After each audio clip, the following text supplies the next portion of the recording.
Hey everybody, before we get started, I just want to remind you this is brought to you by our patrons like Aka Comics, Qua, Jeremy Vasquez, Kylie Denton, and Nestor Flores. If you like what we do and want to see us do more, consider supporting us on Patreon. You can get access to episodes early and lots of other goodies, and it really help us out. Thanks for your support, everybody. Thank you. I'm just going to yell that in the FGO channel, just because I want confusion to ensue. You're an absolute madman. Mm-hmm. There we go. I found the Nobu button, everybody. Hi, welcome to Let's Talk FGO. There was a long pause there as I was feverishly scrambling with the sound setup. Now my computer's doing something? No, okay. I need to get a new mouse. I needs a new mouse, Omega, one of your hosts, and with me as always is... Panic at the Discord. Lucky. Okay, yeah. I think I was going to make some sort of cosmic joke or whatever, but this is way funnier, because just fucking around trying to figure out what the fuck we're doing. That's us. Hey, this is Let's Talk FGO. We introduced ourselves. I guess this is the part where Lucky you read the thing. I'm gonna read that thing. I hope everyone is enjoying Fate Grand Order, aka Sakura Central. And while we here at Studio Omega like to bring you the latest in FGO related news and memes, we will be talking about current and future events for both the JP and EM version of the game. So anyone not wanting spoilers should just go no boo boo boo boo boo boo. Yeah, he wrote that for himself, so he has nothing to complain about. Why would I complain? Nobu noises are amazing.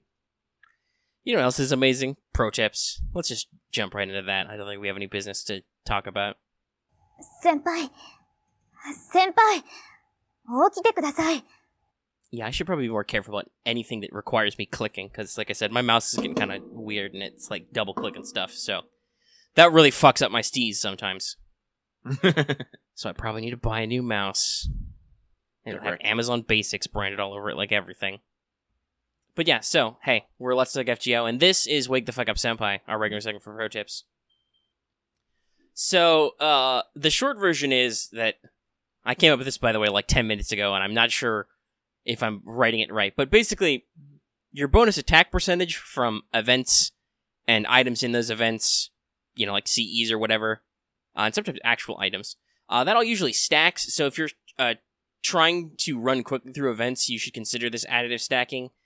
And it really goes a long way. Like, I'm pretty sure, because it doesn't say it doesn't anywhere, that just following the natural logic, all your copies of Wolves of Mibu, for instance, will stack at 50% each. So that's, you know, 200% if you get the 4 copies off the points ladder, and then, you know, 250 if you have 5 copies that you need. So you don't actually want to max limit break that, because that's only 1 copy that's worth plus 100% in the event. Same goes for, like, using bonus servants. Obviously, you know, some of the ones with high bonuses are harder to get than others, but Nobu and Cha-Cha are both pretty strong on their bonuses, so yeah, just keep all that stuff in mind when you're building teams, when you're thinking about how you're going to tackle this event. You don't necessarily need bonus attack as such, but it really helps out sometimes. You know, makes stuff run quicker. Especially considering you want to use casters for some of these fucking quests. I can't wait till I get some more fucking bonus damage up in here. Or you need to use assassins, and the only fucking assassin is a damn limited one that had like 1 run. God fucking damn it. Well, assassins are bad, period. They need to just figure that fucking shit out. Like, that's one thing that we'll talk a little bit about Tokugawa Labyrinth later. That's one thing they fucking worked on for that, because basically all the fucking assassins are Japanese, so they all count. Like, it's pretty phenomenal. We'll list you through the list of bonus servants in a second. We gotta run through some of our regular stuff. But I need Lucky to, like, vamp for, like, 5 seconds, because I have to clear my nose so I can breathe and speak. And that requires leaving my microphone. So, we'll go straight into Records from the Throne, our regular achievement topic.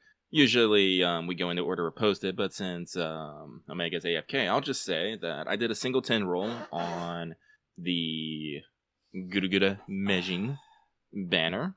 I wasn't actually rolling for Hijikata or anything. I just wanted some damn CEs because I don't know. I like CEs. I just like them.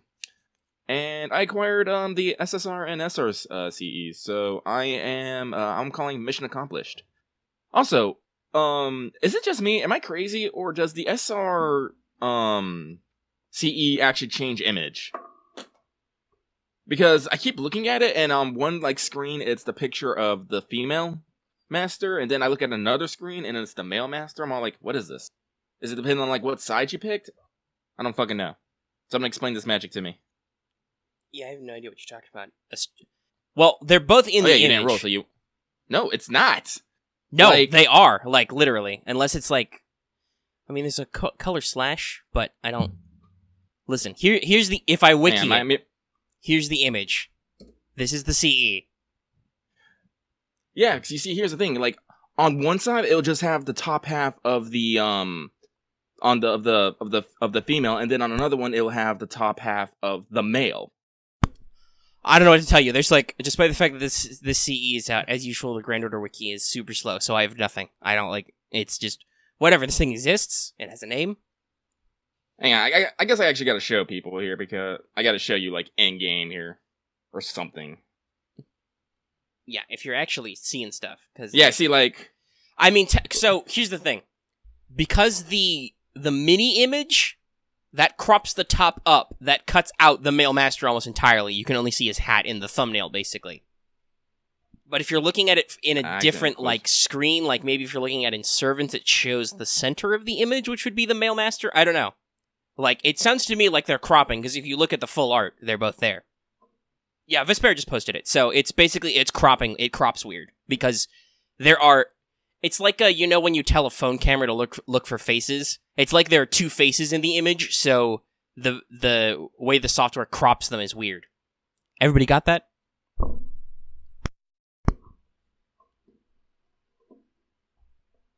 Alright, Lucky didn't say anything in those, like, 5 seconds when I desperately am blowing my nose, because I think I breathed a little too much of my, inhaling bop, so... My nostrils are, like, really fucked up right now. I'm breathing too clearly, and Lucky's still not saying anything. Nope. He leaves me to suffer here. Yep. With my breathing. Now you just gotta listen to gross breathing noises. Oh. Yeah, okay, we solved the mystery. Where was I? Oh, we were in the middle of Records of the Throne, so I should say my thing, which is that I got Maeve's Smile protected. Finally. Thank you, event with EXPs. And we'll see where future EXPs go, because I got a handful of people who are like low to mid level that really need some work, but it's hard to like spread out your EXPs, especially because Cha-Cha is a berserker who has a big event bonus. I'm gonna want to level her once we can finish the fucking story, so I can get those sick wave clears, bruh. Like, is there a reason you're being silent, or are you just staring intently at your phone and zoning out like always? I'll talk about it later. Okay. Let's see, because that did remind me that I'm in the middle of a quest right now. We're both farming a little bit while we're playing, which is not going to work out, but I'm going to stop soon. So, let's see. I guess we'll move into Skelograms then, because we don't have any Not the World's Evil. So, yeah, let me double check oh, it's right here, okay. Thank God, I was on the main page of the wiki. Because we both watched the stream when it happened on a Sunday, with lots of people as usual. So, let's see, Tokugawa Labyrinth, what they call it, Oku, which is actually important because I realized that's a place name. That's running from 3/27, which was a couple days ago, to 4/10. We got a new SSR assassin, Kama, we'll talk more about her later. Now, in my notes, I wrote this down as dungeon map ? Because it wasn't kind of clear what was going on from the stream. But yes, there is actually like a classic dungeon crawler style map, and basically, the way I understand it is by doing quests, you get these things called lanterns, right? And then you use them to light your way further. But it is a labyrinth, so some of them are dead ends. So if you fuck up, you may have to backtrack. Okay, we're on pause for a second there. Sorry, I had to take 5. Alright, so I'll finish this up real quick here. So the event will introduce the new CE filtering. I've been seeing a few screen grabs of it. It looks pretty robust and nice. I can't wait till we get it over here and EN. Let's see, the event has the usual bonus servants with a bond plus and an attack bonus. I don't actually have the list on hand. Omega, you were looking at that? What was it? Yeah, sorry. I turned my mic off so you can't hear me randomly blowing my nose. So the bond plus attack servants are Kama gets plus 100% attack and plus 50% bond. I always forget how to say his name. Muninori Yagyu, Sitting Man. He Parvati, Scheherazade, Matahari, and Kiara get plus 50% attack, and Bond plus 20%. Mash gets plus 50% attack, and all servants get Bond plus 5%, so that's an interesting effect. And then the following list is just a flat 30% damage bonus, no Bond bonus. And this is, it's a lot of Japanese servants, so you're looking at Okita, Beni Enma, Musashi, Saber Shiki, Suzuka Gozen, Tomoe, Fujino, Nobu, Tawara Toda, Hozoin, and Benkei. This is organized by classes, by the way, in case you can't tell. You got Kintoki, both forms in there, Sakamoto Ryoma, Ushi, Tamamo, and Murasaki Shikibu. Good for her to be a bonus servant like so fast. You have a fuck ton of assassins, like we mentioned earlier. Sasaki Kojiro, Fumiko Taro, Okada Izo, regular Shiki, Kato Danzo, Chiyome, Shuten, obviously. Though I'm not seeing Caster Shuten on there, so that's weird. Maybe that's because of the joke that people can't tell that Onikira is Shuten. And there's Osaka Hime, and then for Berserkers, you've got Kiyohime, Chacha, Ibaraki, Raiko, and Hijikata. And then for extra classes, Amakusa counts, Alter Okita Soji counts, Sitonai counts, oddly enough, and so does Hokusai. The Emiyas don't count, and there's a couple of other weirdness in there. Alright, so the banner is Kama and Parvati, good old Sakura's, along with new CEs. There's been like some speculating that there's going to be another banner with Kiara on it, because everyone thinks that'd make a lot of goddamn sense, considering she didn't have a banner in the CCC rerun. And in the mind-blowingly amazing CM they showed, Kiara was fucking front and central, like, immediately. So if Kiara doesn't get a banner here in probably like the next week or so, some people are going to be all like, the Lightworks, what the fuck are you doing? But along with that, at the end of the stream, everyone got 10 Saint Quartz. And there's one more thing. They said that the main quest rewards are going to be increased, and it was retroactive, which means everyone in Japan just got a fuck ton of materials as just one big swoop. And it's kind of nuts. Yeah, it's a lot. I don't know the full list, but it's I don't know huge. the full You list. get like, I think it's like, you got like 5 things per quest of just random ones, so there are people who are getting like 20 or 30 of some mats now. Yeah. I don't know, the main quest rewards increase might be something we get a bit earlier, because I feel like that's something probably they can implement maybe a bit earlier. Yeah, it's always hard to guess what quality of life can come earlier. Like, the CE filter, as amazing as that is, that's probably got some deep app-related stuff that we don't know if they can do that yet. But just changing what you get out of a quest, that's probably easier. Also, you should probably talk about the next bullet point too, because I missed this completely. I was like, "Oh, stream's done. I'm going to turn it off." What was that about a Case Files collab? I kind of missed it too. But when I like think back upon my memories, like no, like when they fucking like everyone had left the stage, the fucking screen flashed with some Case Files X FGO.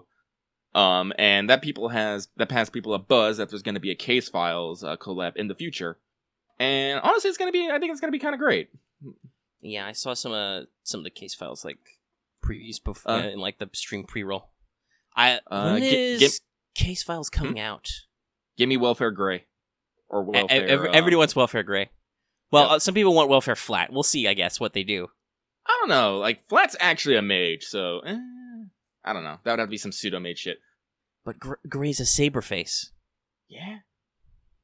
They can't give I don't know. Give me SSR made volume hydronium. Yeah, we'll have to see. Like I said, it'll probably be a while, because I don't remember when Case Files is coming out, but it's not for a while. I don't think it's for till summer. Yeah, Case Files is summer. Because I was actually thinking about this. The way that Fate has its franchises branched out, they have something basically coming almost every season. So, Case Files, I think, like, the Prisma movie is, like, this spring, actually. Or whatever the OVA they're doing. Then they have Case Files in, actually, no, I gotta double check on the Prisma. I might be wrong on that now that I think about it. But for sure, Case Files is coming this summer. And then in fall, they have the Babylonia anime. Winter, we should actually mention that. They explicitly gave, they announced the crew and stuff, and they said, look for it in October for Babylonia. Yeah. And winter, probably like around like the new year, like hopefully they might be showing off the Camelot movie, because they gave a date. They said 2020, and actually I think they said early 2020. I believe so. Yes. Yeah. So I'm believing that's going to be in the January-February time, and then they have the third Heaven's Feel movie coming out in spring of 2020. So they might be trying to space this out so they have something basically coming out every core rotation. I gotta check that Prism movie. Now I'm kind of curious. Is it coming out this Well, you can go ahead and do that, because hang on. I'm sorry about some of that disruption earlier. I was not able to breathe very good, so I had to, like, clear my nose. So I did like a little air cleaning inhaler, some, like, Vicks Vapor style stuff. I breathed a little too deep, so I could breathe too good for a second there. I had to, like, stop the show and be like, okay, Lucky, you have to talk for a little bit, because I'm dying over here. So I'm sorry about that disruption, everybody, including to Lucky. That was not planned. Okay. But while Lucky is looking that up, I've done a little bit of reading on what's going on with the Oku Labyrinth. It seems pretty interesting. It's Prisma Phantasm. That's what it's called. Yeah, that's what it's called. Prisma Phantasm. But the event and the characters is pretty interesting. So, like, Kiara is your only nominal support. So, hey, if you like Kiara, you're going to get a lot of her. She has a lot of dialogue in the event.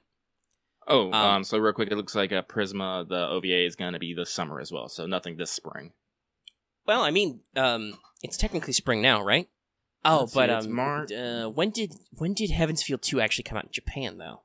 Heaven's Feel 2 in Japan came out early, like in January. Okay. So that's the first calendar quarter, but not, yeah. I was just thinking, because it did come out in spring for us, but alright. Yeah. But yeah, so the Tokugawa Kaiten Labyrinth, like I said, if you like Kiara, she talks a lot in the event as she's your primary story support.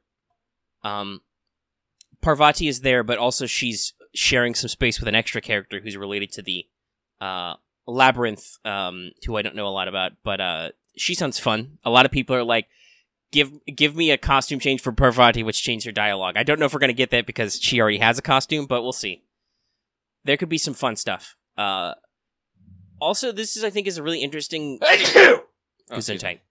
This is also a really interesting showcase of Kiara, because she's still sinister, but kind of the way her character is as a playable character is kind of is a little bit different from most of her occurrences, because, like we kind of talked about, Kiara is a person who could be a messiah, a bodhisattva, but she's terrible in that anytime she's presented with the opportunity to fall off the straight and narrow path and do evil, she's just like, woo! Dives right in. But the way she acts in the Labyrinth is kind of like a deliberate form of restraint, because she wants to win still, which is bad for you, but she doesn't want to win because somebody else fucked some stuff up. So, it's kind of like the classic, you're still an evil person, but we're working towards the same goal right now. So you get a lot of people usually say, the enemy of my enemy is my friend, but the enemy of your enemy is it can still be your enemy. You just might have the same aligned goals at the moment, which is the feeling I get going here. Well, Kiara still wants to be your friend, but you might want to be her friend, because that could be scary. I summoned this up in the spoiler chat, reading summaries of the event. Is the entire event is basically just that image of Ralph chuckles, I'm in danger. Like, that is so much what's going on here. Because the Labyrinth is set up to kind of follow. There's going to be 5 stories. We know this because they explicitly call that it's based on what are called the 5 Precepts, which are 5 things Buddhist monks and priests are not supposed to do. You are not supposed to kill. You are not supposed to lie. You are not supposed to get drunk. Those are the 3 days we've done so far. You are not supposed to steal, and you are not supposed to conduct sexual misconduct. Not necessarily celibacy, but stuff like adultery and whatnot. I'm going to bet that's going to be the last floor, and that's where shit's going to get real wild. Because, Another good point that was actually explained by dialogue. So Kama and Parvati have a little bit of back and forth. They got a little bit of backstory because Parvati needed Shiva to wake up for something. So the god of love was like, yo, I'll help you out. Let me shoot Shiva with my magical love arrows. So Shiva did wake up, but he was a little pissed off about this and deleted Kama with his eye beams, which is why Kama is now a ghost god and thus is able to possess Sakura. But he and Parvati explicitly have a back and forth because Kama is originally a male deity. You're going to expect a lot of pronoun waggles in this. Mm-hmm. But they kind of have a back and forth that, like, where Kama explicitly says that Parvati possessed all of the light parts of Sakura, leaving all the less pure parts behind, which is why Kama is a extra edgy Dark Sakura. Well, maybe not edgy, but, like, articulate, I should say. Like, emo poetry phase Dark Sakura. Not just, I'm literally gonna eat you, but, like, man, love's so tiring, dude. Oh, all you humans are so useless, but that's okay. I love you anyway because I'm the god of love. Ha ha ha ha ha. There's actually been a crazy theory going around that Kama's actually going to be the other half of Kiara. Because... Yeah, Kiara's made some comments about how she said that the Labyrinth and Kama are similar to her, but also the complete opposite. So I'm like, that's fucking L. It's left. Yeah. What? Like I said, when we get to that 5th floor, I'm expecting shit to get trippy. Yeah. Because here's another thing to point out about Kama. Kama's arrows of flowers are made by combining the power of 5 flowers.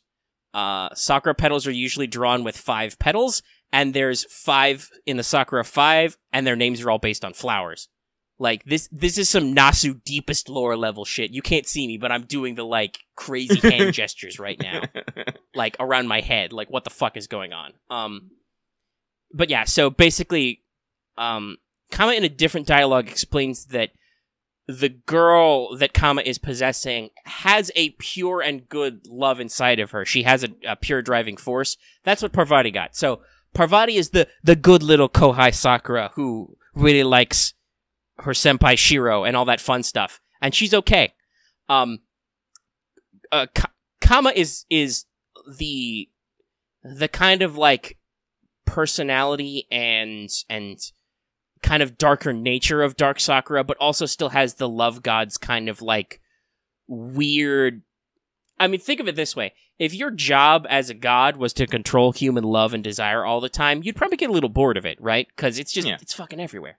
So that's basically what Kama's deal is like, he or she is really bored about everything. They technically love all useless humans, which is a big flag, by the way. Just BT dubs. Yep. But Kama can't really express that in a healthy way. It's just kind of like a useless way, where they've melted down a bunch of people to form this labyrinth that you're exploring.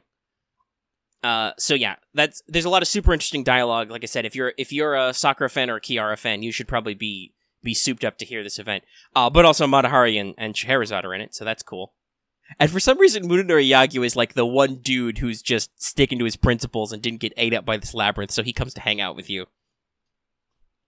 And I assume he's your backup plan, because Kiara has a couple moments of internal monologue, which are really interesting. Like, I think this event sheds a lot of detail about her character kind of like strengths, which you don't normally see because she's an antagonist, but like, she's actually able to apply the fact that she was a therapist, so she understands like psychoanalysts and stuff, to like do some armchair psychology on Kama. I think it's always a good idea to get like a better understanding of your villains, because like one of those things we talk about, like for a good antagonist type of character, you need to either be completely incapable of understanding them, like literally their mindset is so alien that they are basically psychotic in nature, or you have to have basically some understanding of how they work so you can empathize with them and understand how they work. And that's kind of what it seems like they're doing with Kiara. It's all like, all right, this is how Kiara acts, feels, and thinks, and why she does the things she does. Yeah. Because she actually, like, recites the mantra of the Bodhisattva. And, like, you can kind of see how, like, because when she's trying to be a good little nun, she's actually, like, really effective at her job and really supportive. And actually understands lots of Buddhism stuff. But at the same time, there's a lot of this, my desire is overflowing, I just can't wait kind of stuff. Like, so the real question will be, like, is she gonna snap, or is this gonna turn into an Ultimate Showdown type, like a Godzilla movie type shit? Godzilla's gonna fight King Ghidorah, and you're gonna be like, who the fuck do we root for again? We'll see. The event also fucks with your skills. You get a thing called a seal case, which changes your Mystic Code abilities. And as you fight bosses, it will upgrade your Mystic skills, but your Mystic Code skills, and change them around. So it's a really interesting and clever event. And I'll be excited to read it translated. Isn't Kiara Beast 3, whatever side she is? Right, yes. Yeah, so technically if we're going in, like, sequential order, this actually might be, like, the Beast fight. Because isn't that one of the lore things you mentioned, that basically as each beast, you defeat each beast, like, more beasts will appear in sequential order? Yes, that's supposedly what will happen. Now, technically, we did go out of turn, but the thing with Lost Belts is there's alternate timelines involved, so... Who knows? Who knows? But yeah, so, like I said, Kaiten Labyrinth sounds really interesting. Yeah, no, I can't wait for it. And it'll be really good to, like, read it in full glory. Speaking of stuff we can read in full glory, let's give our first impressions about, well, actually, I should, do you want me to keep going and, just run through Kama's mechanics real quick, or... Yeah, might as well talk about it Alright, now. So let's talk about Kama first, then we'll run into we'll round out, let's see, how long we've been going? About 30 minutes, so we'll probably spend another 30 minutes talking about GUDAGUDA. Yeah. So, Kama is a limited SSR assassin. She, or he, whatever weird ghost god, is a pretty median for core stats, smack dab in the middle of assassins for both HP and attack, so that's pretty good. A lot of times you see, I think, just naturally servants gravitate towards extremes, so it's good to get someone who's like, oh, she's pretty central. Despite the... Oh, I should mention, because that's a separate sentence, she has a quick arts buster deck. Despite the one arts card, she has pretty good NP gain and decent hit counts, so you can expect to get decent NP from several card combos. She's got like a 0.74, and she's got a 3 hits arts card and a 4 hit quick card. So, like, if you do AQQ, you'll get a decent chunk of NP. So, speaking of her NP, it's a single target quick, which has 10 hits, so that's pretty good both for NP refund and for star generation, because as an assassin, she has pretty good star gen. Yes, she uses a bow. It's weird. But it's got 10 hits, so it generates pretty good. It has a high chance to charm. It's also important to note that quick single targets generally have the highest damage multiplier anyway, so it's a pretty hard hitting. And then it improves her quick slightly for several turns beforehand, which is overcharge based. So at level 1 overcharge, it's 20% quick up for 3 turns, which includes her NP. So that's pretty solid. Her skills are also pretty interesting. They're flexing some legs on this one. Her first skill is called Blessing of the Goddess. It gives one target ally an overcharge level 1 time for 3 turns, but decreases their max HP by 1k. This can be cleansed, by the way. And also, it heals specifically Kama by up to 4k HP. So, that's a lot of heals. Her second skill is Bodiless 1, which just gives her a 1-time Guts for 2k to 4k HP with no expiration. It's just 1-time Guts.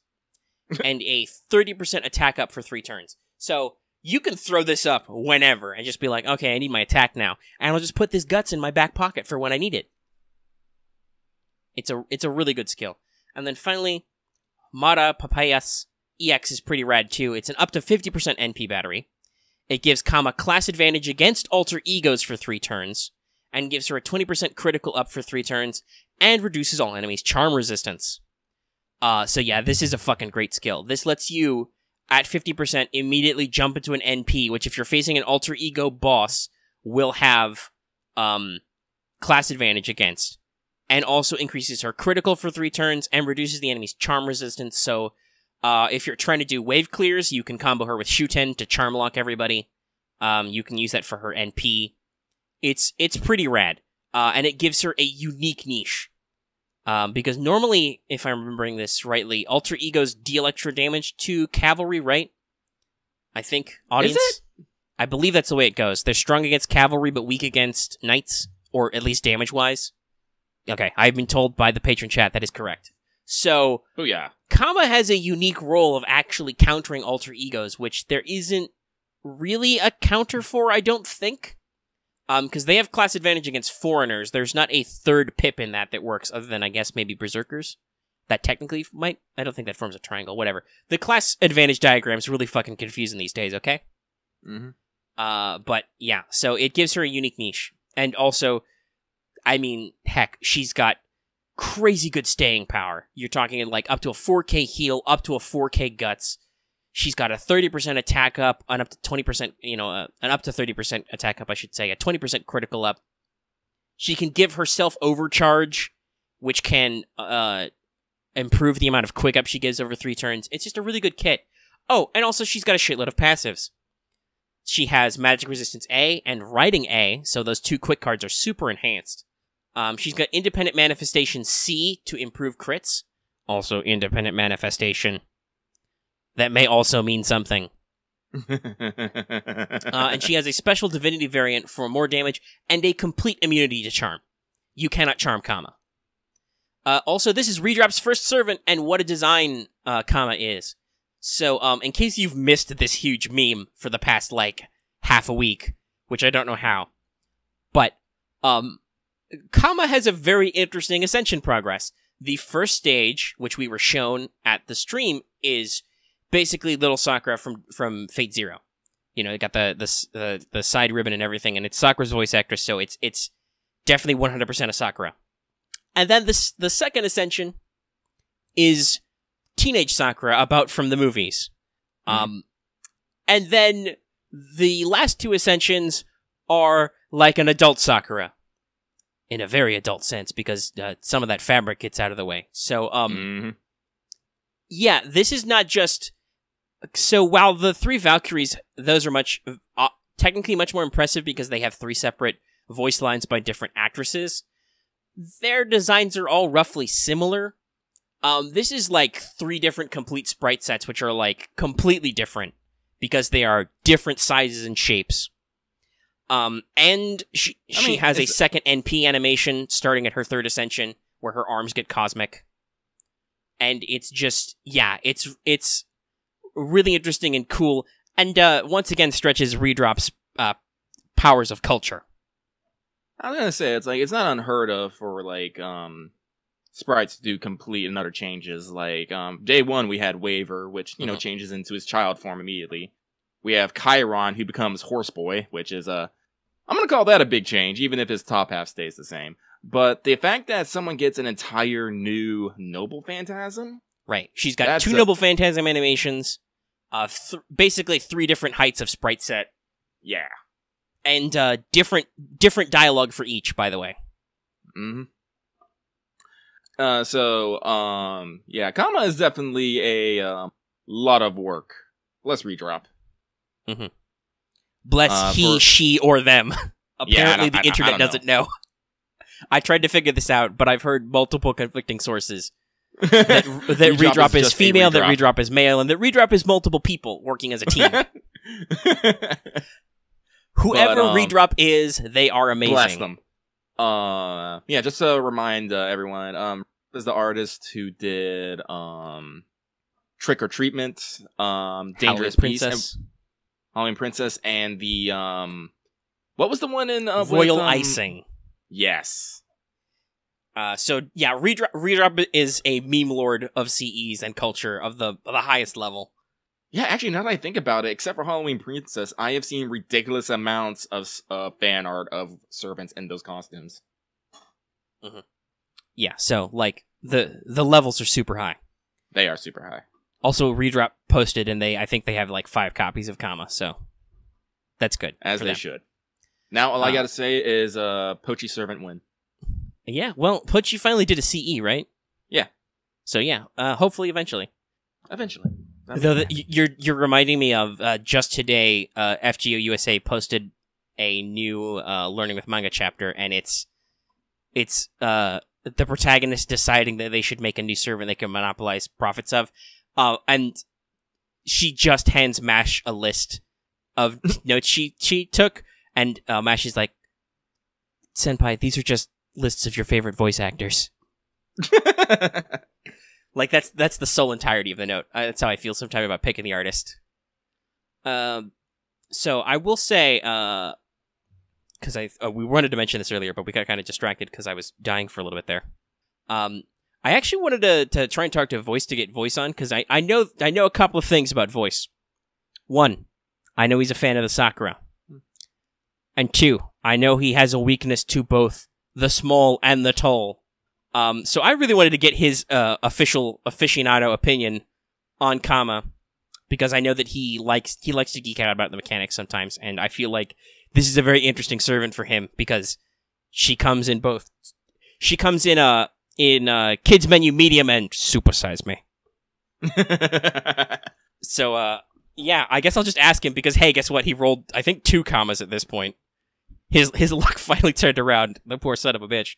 He didn't have to roll in the bathroom again. So Voice, if you're listening, let us know in the comments which comma you prefer. Okay. Ooh, a little stiff. That's stuff. But let's see. I think that's all we have to say. Well, I know for a fact that my wall is gonna be crying because I'm gonna have Lady Murasaki at Valentine's and then Kama. I'm just gonna be all like, "Argh!" Yeah, I'm not. See, I would say I'm not sure about rolling, but on the other hand, some of the CEs are really good looking. Yeah. Too. So it's like provided he's permanent, I'm not super caught up about that. Like as a character type, Kama is not my style. Well, we were having. I guess that was off mic, wasn't it? We were talking about what I was planning on rolling for CCC, if anything. Oh yeah, yeah. Because I forgot which kind of person you were, because Lucky can't keep his people straight. Apparently. No.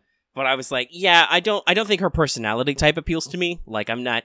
She's kind of got that gloomy but also sadistic thing going on. Like, whatever. We don't necessarily mesh.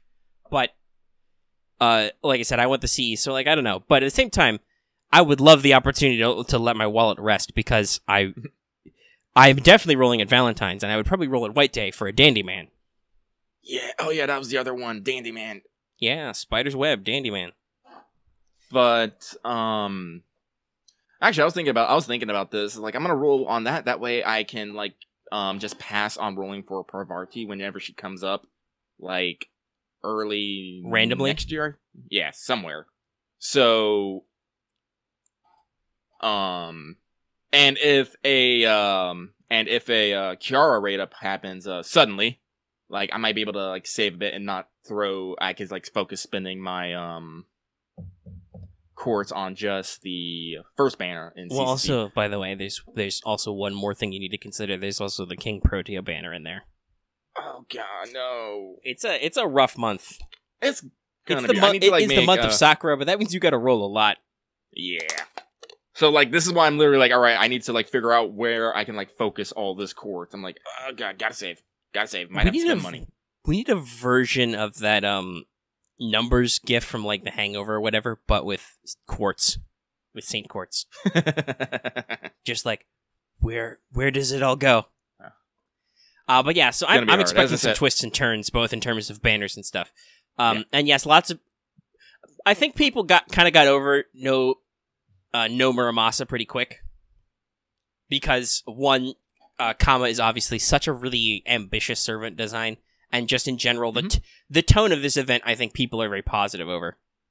Yeah, well, it's a pretty big event, like considering they had a CM for it, you know. Yeah, it just wasn't so. Right, and its storyline, like it's weird. There's no welfare yet, right? It's a little unusual, but like I said, I feel like the way this is paced, the way it's set up. This is kind of similar to the original CCC event. This feels kind of like a secret story chapter in disguise. A little slip in. Yeah, that's kind of what I'm getting, because like if I remember correctly, like something happens to you like from your channel and you get whisked away, right? And stuff. They have just repaired. That's why you have to clear Lost Belt 3. They have just repaired your ability to ray shift from your mobile base. And I think what happens is they brainwash fucking Goldorf, the new director, to get him to turn off the security system. But that's okay. He's not completely dead weight. He rolls through the labyrinth using his fucking guff punch to defeat weak mobs. So it's pretty. That's something I'm like excited to see. It's like Goldorf apparently is a really good boy. He's a little dumb, but he's good at heart. Yeah. Which is more than I can say than a lot of people, so... But yeah, so I think you're basically kidnapped. I think I said but yeah like twice in a row there. Anyway. It happens. You are I'd have to double check the summary whether or not you are by the way. Doppelgesundheit. I'd have to double check whether you deliberately race shift or are more like space kidnapped again, because it happens a lot. It happens. But basically all of your servants have been slurped off to somewhere, and only Kiara remains free to help you. And you have some kind of weird amnesia that prevents you from remembering exactly what Kiara's deal is, so she gets to play the whole, I am but a humble nun. I have an unusual contract with this person, but I have no heroic spirit of note. I am definitely not the lost cast-off dream of a horrible calamity of man who just wants to hang out and have this weird relationship with Master. Yeah, Kiara is, Kiara gets her kicks because she wants you to basically fall to her temptation, but she also gets her kicks from, you not falling from her temptation. I think it's important to emphasize that Kiara is she's a double, a switch. She's a sadomasochist. She is perfectly content suffering and not suffering. That's actually a plot point in the event where she's like, she basically says, I'm gonna have to beat up Kama because she's trying to make the Master fall. And that's no good. It's not gonna be, all my patience isn't gonna be worth it if some other, brat rolls up in here and tips this die over. I gotta do this myself. It's no fun if I win like that. Yeah, it is a little bit Moriarty-esque. She is really deep down. This version of her is a cast-off from Beast 3, so she's pretty sinister, but at the same time, her whole ethos here is not to cause trouble, basically, to let you cause trouble through her on your own will, kind of, is I think the best way to describe it.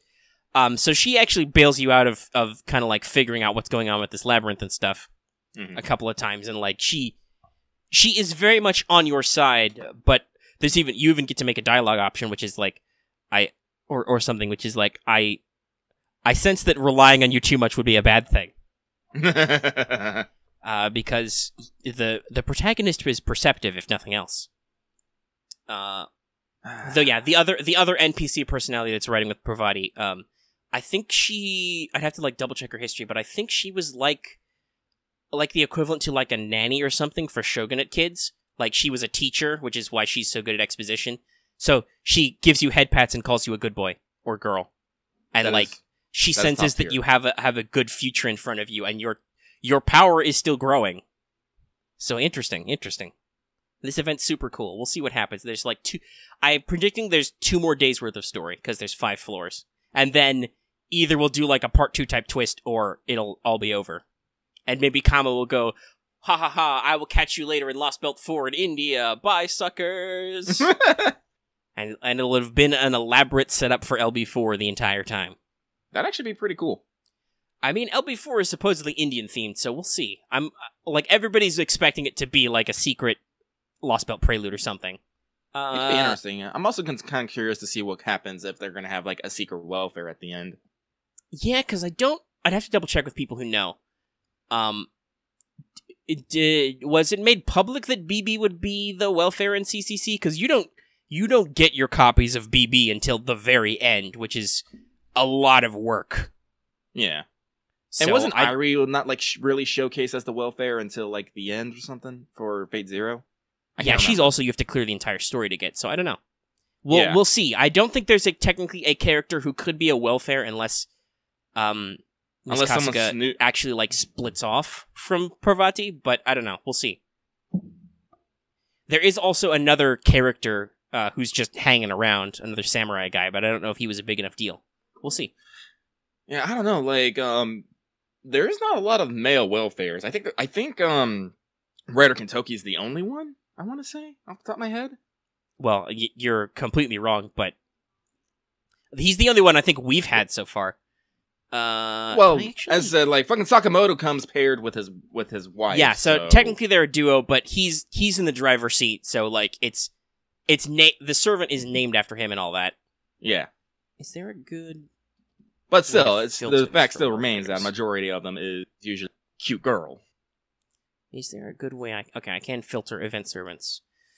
So we got Kentucky Rider.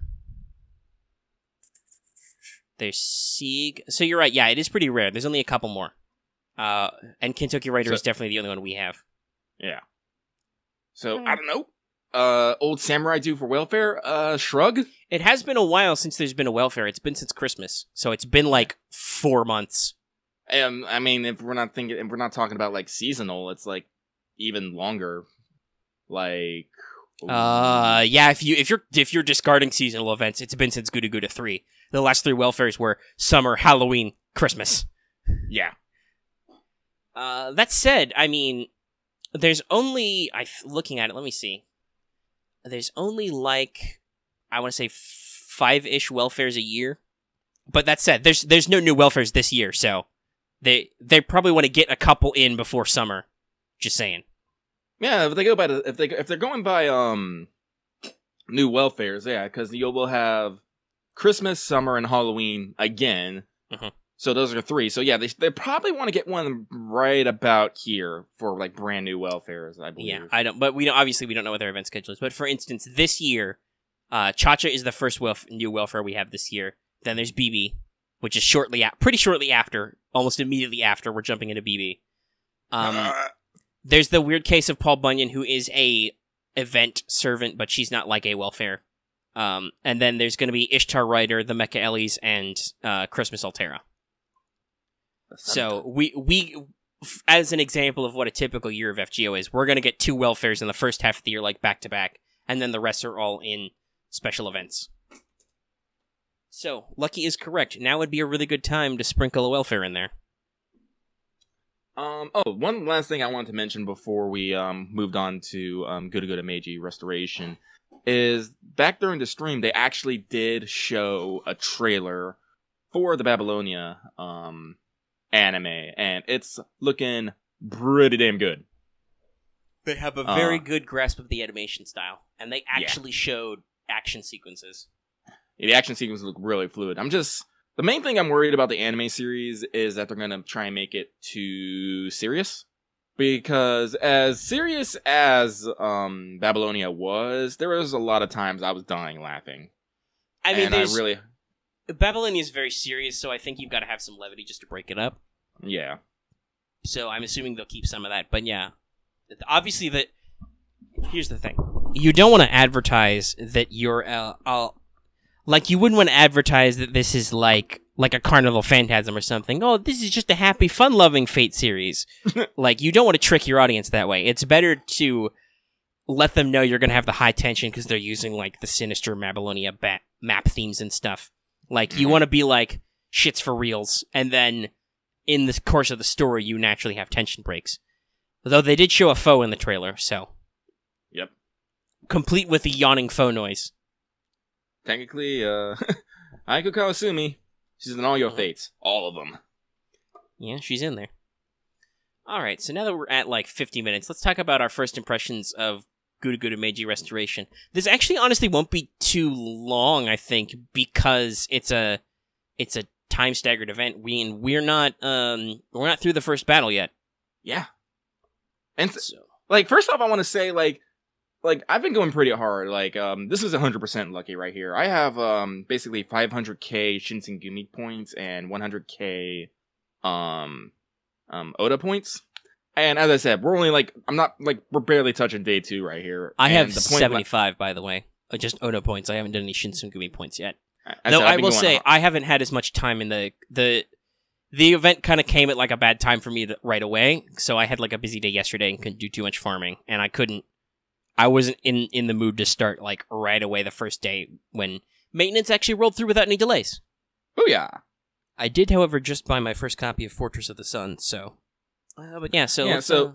so basically what I was saying there was this game this event seems very like for people who like putting in that dedicated time seems very quick, because like I've already as I said I'm already halfway done with the Shinsengumi ladder. I've already bought all the event CEs.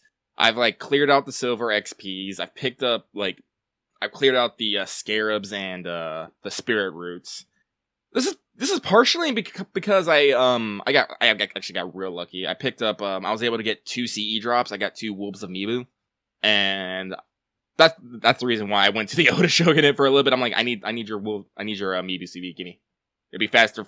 It's faster for me to get the 100k from Oda than going 800k in Shinsengumi. I'm like, this is a matter of efficiency. But so I max limit break that, and it's all like 100% everywhere, and I still got more wolves on the way. Booyah! Yeah, so this seems like this event rewards you if you want to go into it and like get in there. Yeah, like I'm not like as fast as I'm going. I don't feel like it's particularly hard. It's definitely annoying. We're definitely gonna get into like how these like servant selections and maps are like spread out, and it's just like this is kind of annoying. Yeah, this is we're technically in year 2, but this I feel still like has a lot of early game problems where just like the only bonus servants who matter are servants who show up in the event, which gives you with a very narrow list. I think that Oku Labyrinth is an example of doing this better because yes, the servants who are actually in the event do get a bigger attack bonus and a bond bonus, but there's a fuck ton of other servants across multiple classes who are actually useful in this event who get a little bit of an attack bonus, and so you can feel like you can use them to keep going. All right, let me see here. Close menu. Where the fuck is it? Trying to bring up the bonus servant list for GUDAGUDA Meiji Restoration. Where are you? Wait, is that it? Oh, here we go. So, like I said, like the maps are gonna change, like for during the event, but like right now, day 1 battle, the main enemy in fucking the Oda side is sabers. Mm-hmm. For sabers, it's you basically have Okita. It's an Okita boss in the last round, and then lots of rando saber nobus and one fucking soul leader. Yeah, I think, and like there's like a caster in there too somewhere. I think is there? It's an assassin. It's that one soul leader. Fuck. Yeah. So for fighting, and as you know, so you got fighting sabers, you bring archers. For archers, you have Nikola Tesla, Emiya, and Nobu. All right. Honestly, I'm gonna say Emiya's fairly common. Well, there's been like at least 2 free tickets you could take, right? Yeah. So that's pretty good. And you could get him on like, tutorial. And Nobu was a welfare who just had their event run. Literally just had their event run. Tesla's the only one who like might like conceivably escape you like over a long term. And then of course you have the one soul leader fuck who is assassin, so you want to bring them casters. And that means you got to work from Edison, Helena, and Medea. I was like, I don't have a Thomas Edison because he's a fucking story lock. So that's kind of rough. Helena is I don't think she's had like a lot of particular rate ups, I don't think. No, though I feel like she well, first of all, she's on rate up right now, but I feel like she did have some stuff that was also well, she was in Prisma Cosmic. I do remember that. I don't know, like, that. I think it might be just been that. Well, also, she's a permanent, too, so. Yeah, she's a permanent. I have her at MP5. Because Edison's actually another bonus servant, but he's story-locked, so. Like, if you don't remember that he counts for this event, I can see why. Yeah. And Medea, who everyone probably has at MP5, as you should. She's a good big sister. Love her. So, like, you have a little bit of wiggle room if you want to play specifically with bonus damage. Okay? Which you do, because they're not... Okita's not hard, but, well, I'll get to her round in a minute, because I'm playing again. But, like, she's got some HP, and some of these rando Nobu ads have some HP numbers. So... Yeah, they're like 200k. But, you get, like, you get your bonus servants, and you slap a couple wolves and Mibu, and you're gonna have an alright time. Now, on the opposite side, the side that I've been farming ridiculously, it's all archers. All archers and a hecking rider. Wait, double question. Was it riders or lancers? I mean, what? Was it archers or lancers? It's archers. Okay. Because I feel like you were talking about being lancers earlier. Either way, still bad, though. No, you just misunderstood me. And because I was talking about how there are no lancers to fight them with. So on our side, like I said, we have all the, we're fighting all, archers, and then we have a rider boss, which is one of the, it's one of the beasts from, like, Babylonia. It's big, it's scary, I hate it. Keeps wrecking my, my support. But to fight it, to fight, all the archers, we have Ku. That's it. Just Ku. Now, I'm not saying Ku's bad. No, Ku is great. But it's just Ku. There's only one of him. There's only one. It's well, not like actually, not like that's we a have lie. There's lots of Kus. Only one of them counts, which is the problem. Yeah. And the only assassin that you can use to fight the rider is Mysterian Heroine X, who's had one rate up. One. You can't see me, but I am flailing ridiculously right now. Yeah, I'm imagining it. But that's accurate, because there's not a lot of those rate ups, so that doesn't happen a lot. Yeah. I think we have to wait until the rerun next year. So my solution for dealing with this, because I'm gonna try and, because, I'm sticking to my Shinsengumi, is I've been borrowing my friend's Mysterian Heroine X, constantly. God, she is amazing. Bless all of you who got her and have her at level 90. Because we can't get Cha-Cha yet. This kills me. Hijikata, your demonic vice commander, he's also on this list, but guess what? He's in this event. That means you gotta put fucking time into leveling him. Which, honestly, since I haven't been seeing him pop up in supports, I don't think a lot of people, saved up XPs for him. People also may or may not have been rolling. Just some wild anecdotal data, which is a little bit harder to trust because YouTube is very weird about reporting. But compared to Okita, let me see. Let's go ahead and roll on back. Double check the data, because we've done these wanted videos both recently.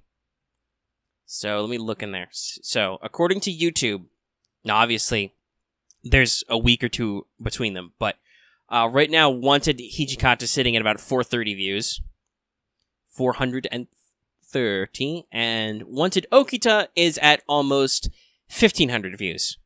Wow. And yes, while it was published a while ago, still it's So, and there's half as many comments and half as many likes. So it's just, and now some of this obviously is, like I said, YouTube's been a little bit wigglier with our analytics. I can no longer trust, they're still more updated than the public view, but I can no longer trust 100% that the video dashboard is as accurate because, well, the video list and the studio dashboard have two different view lists. So it's which one's the most accurate? Well, guess what? It's probably the dashboard, but I can't look at all my videos in the dashboard because it's whatever your latest video is.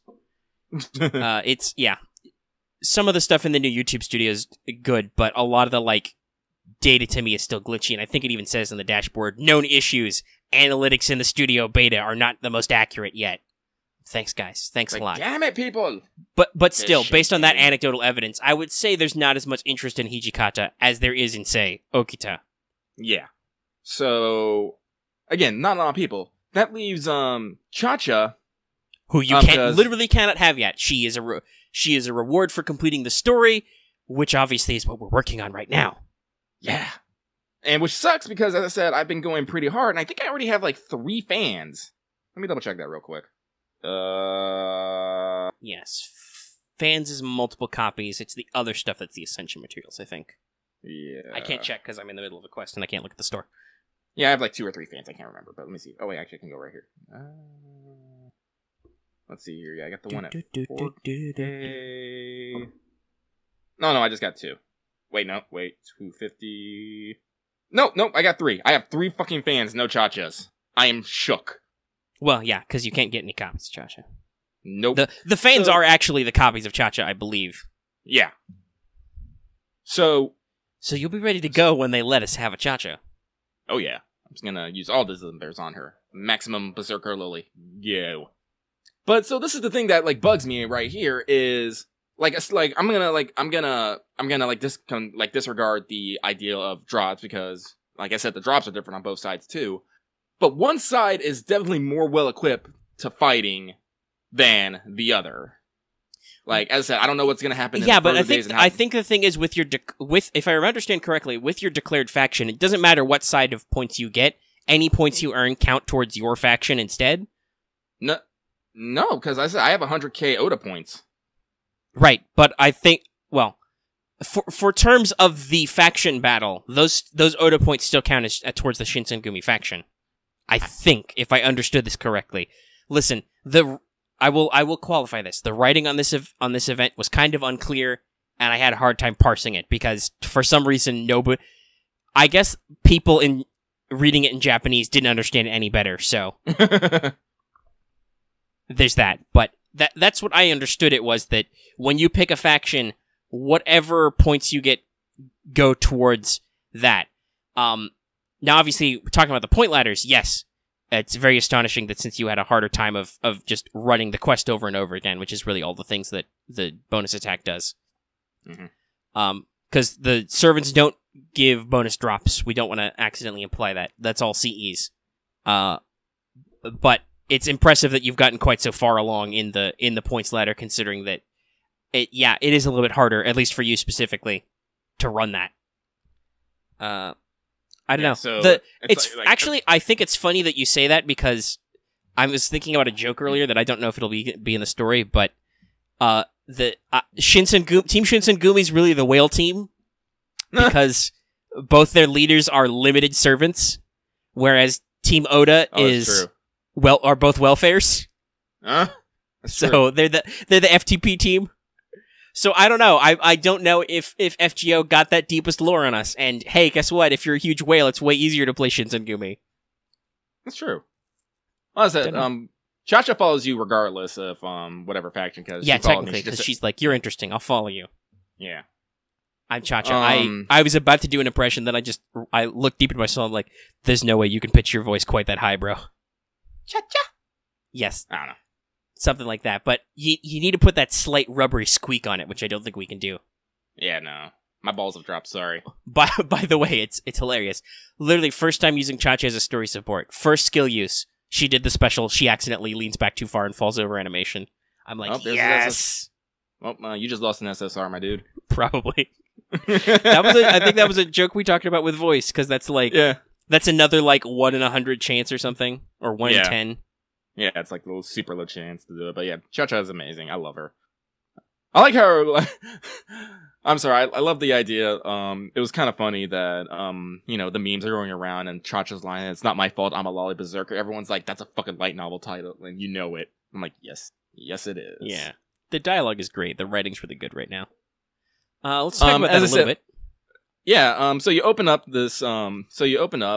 basically you're lounging under the kotatsu with Okita and Nobu being lazy bums. And shit goes down!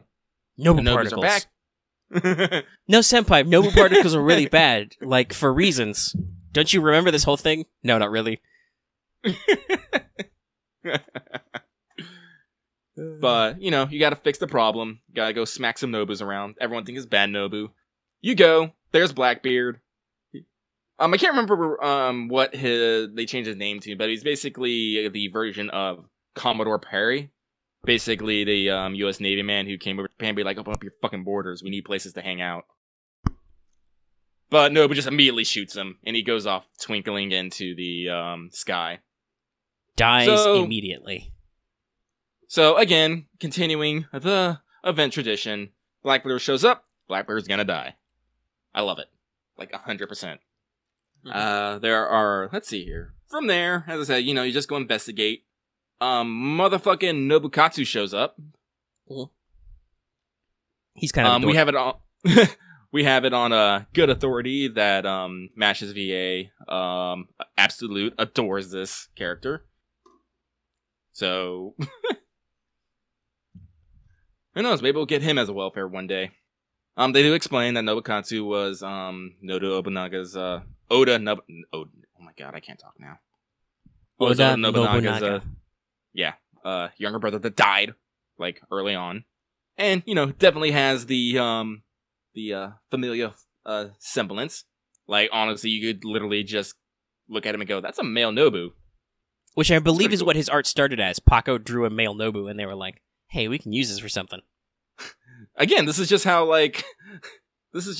companies work. It's like, hey, I just drew the side thing. It's like, this is a great side thing. We're gonna use this. See Raita and Ryder Kentucky. I drew him as a biker dude. That's great. We're gonna turn that into a thing. Draw me a big titty mama to go with it. Mm-hmm. I have 5. No, it's just like let's not bring up that one copy pasta about Raita's art, but let's bring up that one copy pasta about Raita's art. Look it up. There's a Tumblr post. Actually, anyway, that kind of God, what was the Hang on, I gotta look up something. All right, well, I'll vamp for a couple things because I wrote down a couple more bullet points. First of all, Nobu noises are in dialogue now, which is great. A Nobu will appear on screen and it'll be like Nobu, Nobu. It's great. Or Nobu, and you're like, yes, this is what I want. This is what our quartz dollars go for. There's also an adorable like one scene wonder with Medusa, which everybody has screen capped, where she great. shows She's up as a waitress in an apron. And glasses. And glasses, and feeds you, and then immediately leaves. And she does a happy dance because she's not in this story anymore, thank God. I was like, that's all I needed. I'm like, excuse me, top 10 event right here. Okay, so I found out what I was looking for here. So apparently, this is multiple layers here. Okay, so we were talking about Pochi earlier. We're talking about VAs and talking about Raita. So, there's a story about Pochigoya, or Pochi-ida, depending on what pen name you prefer to use, was doing a signing event for the light novel, Do You Like Your and her 2 multi-hit attacks. That's getting an anime adaptation, by the way. It's going by Okasan online. But... Ah, fuck. I closed that tab. Whoops. Goddamn double-click mouse. Event. Nobunaga... There was a signing event, but the caveat was that you had to bring to the signing event. Nobunaga Shimasaki, who's the VA for Edmond Dantes, I think Arjuna? Yeah, Arjuna and Dantes. And Dantes, and the voice actor for the male Ritsuka in the anime, went to that event, but brought a figure of Raiko and said, "This is my mother." And it fucking worked. He still got the sign. So, again... Fate, like, VAs and artists, they're amazing people. I love them. And Nobunaga's a great guy. He was on stream, so... He was on stream, and he's, like, literally, like, screaming and yelling at people, and he's a huge nerd. Like, I don't remember his real name, but the person they usually bring out, to do FGO news has the big 2 on his shirt. I don't remember his real name, but, to summon him for game news, Nobunaga literally shouts "Nissan" because duh. Yep. That's the joke. But yeah, no, and he as far as I can tell, he doesn't have any shame about this sort of thing. He's just great. Yeah, he is. He's like, no, listen, this is making me loads of money, which I then spend on the game. Yeah, it's kind of funny because his energy kind of infects everyone else. Like when he was like being a dork. It's Rei Takanashi, right? Or Takahashi? Takahashi, yeah. Takahashi Ri. Yeah, Ri. Like, she was, like, bouncing around beside him. I'm like, oh, my God. Everyone's she's pretty high energy herself, but, like, the panel was Nobu, Takahashi, and Ayako Kawasumi. She was the rock. She had to be this But one. Obviously, she still had a little bit of fun. She was all smiles. Yeah. And by the way, I'm just now talking about it, I realize the significance of that team. That's Mash, the protagonist and foe. Yep. Our heroes, ladies and gentlemen. So back to GUDAGUDA. Sorry, I completely tangented there because that's okay. The technical difficulties thing, which we've been riddled with, also confused the fuck out of me. So all right. So I said super cute Medusa. Then Nobukatsu's in there, and then you literally have to pick a side. Because basically they split up because Hijikata's there and Okita's like, oh my god, it's the vice commander. What are you doing here? And Hijikata's all like, oh good, Okita, come with me. But Nobu's all and Okita's like, well, I don't know about that. And he's like, do it. Do you want to commit seppuku? Because that's how our rules work. And she's like, okay, fuck, no, fine. And boss. Nobunaga has to go with Nobukatsu because she's like, Nobukatsu, what the fuck are you doing? Like, you're gonna take me back and explain this. I'll explain it home, big sis. And then you're left with a choice. And it's like, God, I was hoping this would be more clear cut of who I wanted to go with, but no. No, because Okida looks a bit fucking troubled about this, and Nobu is similarly like, what the fuck is going on here? It's all like, no, you're splitting up, don't. And of course, Cha-Cha, who showed up earlier, is all like, whatever. Cha-Cha doesn't want to walk. Cha-Cha requires a piggyback ride. Also, Cha-Cha gives you a head pat, and you have to bend down super low. Mm-hmm. Cha-Cha's great. You actually... BT dubs. By the way, we're not kidding when we keep referring to Cha-Cha as Cha-Cha. Yep. That was her childhood. I believe she took a later name, but like that was her Japanese naming conventions back in like the Sengoku era. Like really fucking crazy. You'll have like a child name, but depending on like your title or your land, it might just get fucking changed. Also, like, no, when it would be typical when you came to adulthood, you pick an adult name for yourself. Mm-hmm. So that's how you get issues like Ushi Wakamaru, who is Yoshitsune, but that's their quote-unquote adult name. Yep. Yeah, but they definitely already talk about how Cha-Cha is an ill-fated character, because I did some light rereading. It's like, man, it's from she was born into some crazy circumstances. And then it just continued her whole life. I'm like, God damn. Yeah, Cha-Cha, we had this conversation with Voice in our welfare episode, because her backstory and all the way her skills and NP are supposed to work are metal as fuck. Her NP is literally summoning burning skeletons of the Tokugawa shogunate because they're annoyed at Cha-Cha to stab everybody around her because she was thought to have an ill fate. Yes. But yeah, so Cha-Cha's really cool. Also, it's hilarious. She's when you call her small or something, or it comes up in the story, she's like, "Hey, whoa, it's not my fault. I was, like you said, it's not my fault. I was summoned as a berserker lolly. When I was an adult, I had curves and vavoom." I think actually it's somebody is like, "Oh, I didn't know that Ieyasu liked his women that way." I think was the joke, and she's like, "Whoa. Don't call me small, bruh. This is just how I was summoned, okay?" That's great you say that, because Cha-Cha was actually the wife, actually more concubine of Hideyoshi. Nobunaga's retained. That's right. Yeah. Trying to get my names right. Yeah, I know. Listen, there's a lot of fucking names. This crazy shit, man. Talking about, go back to Labyrinth again. The Labyrinth is one of the things you do is you keep defeating the bosses and seeing these scenes related to various members of the Tokugawa shogunate. So there's 50 names, and they're not in order. So one day you'll beat a boss and it'll be all right, this is the 4th shogunate. And then later that day you might beat a different boss and be this is from the 13th shogun. And then the next day it's now it's the 2nd guy. I'm fuck, man, there's too many names. History's rough. Yeah, basically what happened is it was Nobunaga started the unification, but died. Hideyoshi finished it. Yeah. Hideyoshi finished it, and then basically, was trying to pass it off to his son, but Tokugawa Ieyasu basically broke a truce they had and ended their legacy. They ended the Toyotomi dynasty earlier. Yeah, that's right. Cha-Cha, whose name was Yododono at the time, and her the last son, Hideyori, committed seppuku or suicide in their castle. I think the castle was on fire too. Yes, the fire castle is a theme. That's why. And there is some concern from the Toyotomi dead that Cha-Cha was cursed and brought about this ill fate, which is, well, like you said, what her noble phantasm is she sets stuff on fire around her and burning skeletons come out because they're we're mad. We lost. We're super ups. We're super nettled. Because Cha-Cha was born between Nobunaga's younger sister Oichi and and the Azai clan, who Nobunaga basically betrayed to get to the I can't remember the name, but basically there's a lot of shenaniganery.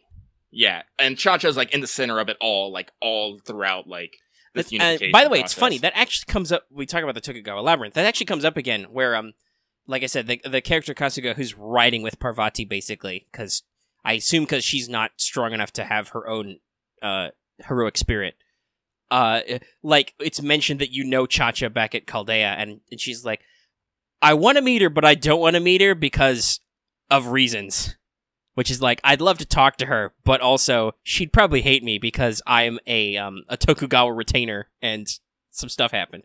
And then she's, and there was also some mention of the Azai clan too, so I'd have to like double check that as like what. But basically, Kasuga's like, Chacha would have a lot of reasons to be annoyed at me, so I don't want to talk to her, but maybe I want to see her. And then you mentioned, oh yeah, we have a Nobu too, and she's like, once again, I have to say, I'd like to say I'd like to meet you. But also, I don't. As I said, like Sengoku era stuff is real deep. There's a lot of stuff going on in there.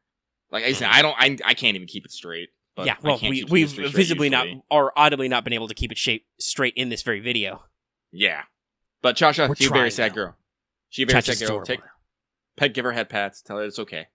She tried. She tried very hard. Chacha gives you head pats. I'm gonna turn this around.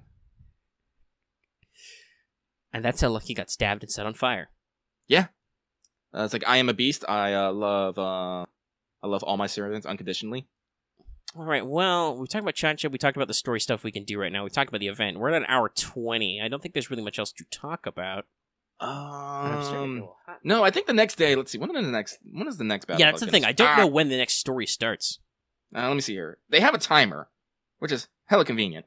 That's good. Let me see what I the timer wish I could says. look at it, but Oki just got about 10k HP left. Oh, it says we have an hour, 48 minutes, and 45 seconds as of this recording. Cool. Well, obviously, because we're in the middle of farming, so our AP's all over the place, but we're not necessarily going to be able to jump into the next section and talk about it before the show ends. But yeah, I'll look forward to that next week. Hopefully, we'll have another couple of sections. Maybe we'll all be all the way through the story by next week. I hope. Feel like isn't it only like 4 or 5 battles, if I remember correctly? Yeah, there's only a few. Yeah, so and depending on how many days it is. Yeah, so if it's only like if they're like 2 days, each, we should be done with the main story by next week, I think. Like barely. Yeah, so we'll see. And like I said, I'm presuming because I believe Tokugawa Labyrinth is moving at the rate of about a set of story quests a day. There's several sections, but it's like one floor of the labyrinth a day, so hopefully they'll be through with the main story. Because it's only going on, I think, for another couple of weeks. Yeah, because it's going on until the 10th, so it's like another week and a half. So presumably you need time to farm in there. But yeah, so we'll talk about all that stuff next week. We'll see if there's any other news. I don't think there's anything else coming out, but a lot of people are predicting a very packed schedule in April because basically the only thing we have after we do GUDAGUDA 2 in terms of actual events, and actually I was about to say, even the CCC preamble, like the lead-up event, similar to how Fate Zero had a kind of like preview campaign, that's mostly just going to be half AP on certain things and a servant banner. Though there will be a new Mystic Code quest, so that'll be fun. Yay, more Mystic Codes. More things I'm gonna have trouble leveling. Jesus Christ. Yeah, I think I'm gonna... actually, I'd have to double check. Did I level my Mystic Code to 9, or am I gonna do that before I get my level 131? I'm about to hit level 131. I'm only, Where's my Mystic? I think it's... No, I am 31k. Mystic Codes? Yeah, I'm 31k from leveling and getting over the 130 home island. My next master level is in 1,200,000 and something XPs. Oh, that hurts. Though I do get a Saint Quartz out of it, so. Mm-hmm. Yeah, it's a lot of work, but hey, it's there at least. We're gaining that XP. I don't know about Mystic Code. Anyway, we'll go ahead and wind down the show, I guess. Mm-hmm. Sorry if this one's been a little chaotic, guys, but you know, it be how it be. Well, we should actually really quick mention that we're coming up on the end of a month, so, I don't think this will be... Well, it's early in the day, so this will hopefully be out in public before Live with Lucky. Mm-hmm. That's going to be the 31st, so if you're listening to this and it is early on the 31st or not the 31st, consider tuning into our Discord. I'm sure we'll be tweeting about it and stuff before that happens. Also, for our patrons, there's a new month... We speak good. What is words? I don't even fucking know. What is time? What are words? What is breathing? What is air? We're bad all around. I think you sneezed like 3 times on mic. Yeah. It's spring. People, those pollens are coming. That pollen's coming. Yeah, that's why kind of we basically had that disturbance earlier, because I was like, I haven't taken like any allergy medication or anything to like clear my nose, so I had to like breathe, and that backfired on me horribly. But for our patrons, we're going to be running a new Teach Me Omega Sensei poll. We'll start that in the new month. So if you want to get your suggestions in, now's a good time before I start the poll. Currently, it's going to be a 3-way competition between what is the Mages Association, what do you know about Grand Servants, and what is Quantum Time Lock, because those actually matter. I think we've mentioned before that, like, some people wondered about Phantom Spirits, but like I said, I don't... Having actually already discussed about Heroic Spirits and kind of like how they form, other than just playing Shinjuku and what that tells you, there's not a lot of extra information to glean there. But we are open to various fate-related topics. Don't ask me to explain anything from Tsukihime, guys, please. I'm not equipped for that. I think some people were like, want to know about vampires and stuff, and like, I don't fucking know. The vampires in Fate don't follow the rules. Like, what's up? Carmilla and Consort Yu are 2 very different characters. And technically, like, so is Vlad. Like, Vlad can actually turn into bats, I think, and stuff. Or mist, at least. And then Satheno, Urale, and Medusa all have well, Medusa doesn't have vampirism, but she could. They just were weird about her skill set. Medusa does totally drink blood in her spare time. Yeah, because you gotta remember, servants are based off the legends and history about them, so if you have different ways of vampires, they're gonna have different ways of appearing. So it's not Yeah, it's there's not really anything to explain there. That's just like, okay, do you want me to unpack literally every vampire legend ever? Because I've run Night's Black Agents, I can, but we might be here a while. So yeah, think about Teach Me Omega Sensei for the future and lots of other stuff. And, well, we'll see if Voice wants to come on his own later and talk about Kama, because the event will still be going on by the time we record next. That'll be the 5th of April. New month! Yeah, oh hey, that means soon we're going to have tickets and XPs back up in the shop. Let's see here. Which is a blessing and a curse, because I'm so close to 5k mana prisms. Gotta get that Mona Lisa finally. I spent that 1 rare prism on it. I am far from it, but I'll get there eventually. Mm-hmm. Alright, I guess that's the show, so I'll go ahead and wind down, and I'll say, Oh, this is dangerous. Uh-oh, what are you doing? I posted an art dump. Hang Okay. on. Alright, I was about, something interesting gonna happen? Maybe I didn't want to wind the show down. No, okay, I'll let it settle.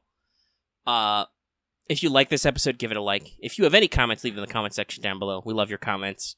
If you do actually want that 24-hour Nobu thing, do, make some noise. But I don't think a lot of people did, so whatever. Yeah. Listen, predicting what you people want to watch is hard sometimes. Looks at unboxing video with like 1,000 views. I don't know if it actually broke 1,000. Oh, though we did mention Voice, we should actually publicly talk about it on the show. Let me double check where it's at. One of our videos was at almost 5,000 views. So okay. Let's actually double check how that's doing. And maybe give a shout out to that one. That's number 70, which was the last episode I think we had Voice on. Yes. We have Voice on. Episode does good. Yeah. Alright, so right now we are at 4,980 views. So about 20 more views we'll rotate that around. And that'd be a really cool milestone for out. So, consider watching that one again. It's like 3 hours. Maybe if you're doing some point farming. Where was that? Comments. So, hey, if you're new here and haven't already, please subscribe to the channel, and also consider hitting that bell for notifications so you always know when we post a new video, in case you haven't been seeing our videos lately. And like it says at the front of the show, and like we talked about with the poll, consider supporting us on Patreon. You can get access to the episode in audio format early, access to videos early, access to polls and other kinds of topic suggestions and stuff. And it helps us out a lot. Like, it's going to help me pay for a new fucking mouse so I can stop having that dumb problem where my tabs close randomly. That's pretty bad. Yeah, it's happened a lot lately, so I need to just go ahead and do something about it. See, this is why I just installed Discord. Yeah, I probably should try that again, but last time my computer really didn't like it, so... I don't really know what it was, but it didn't have a pleasant reaction, so I want to be careful. What is this new software? Get the hints. And that's the show. We'll see you guys next time. Also, stay tuned. Well, not stay tuned, but tune in for our next show, What's Up, where we're going to talk about stuff and things. I'm going to talk about if I'm going to buy Sekiro, Shadows Die Twice not. Well, also, I think we're going to talk about Borderlands. Yeah. Anyway, Omega, let's grind out and go look at that dangerous image.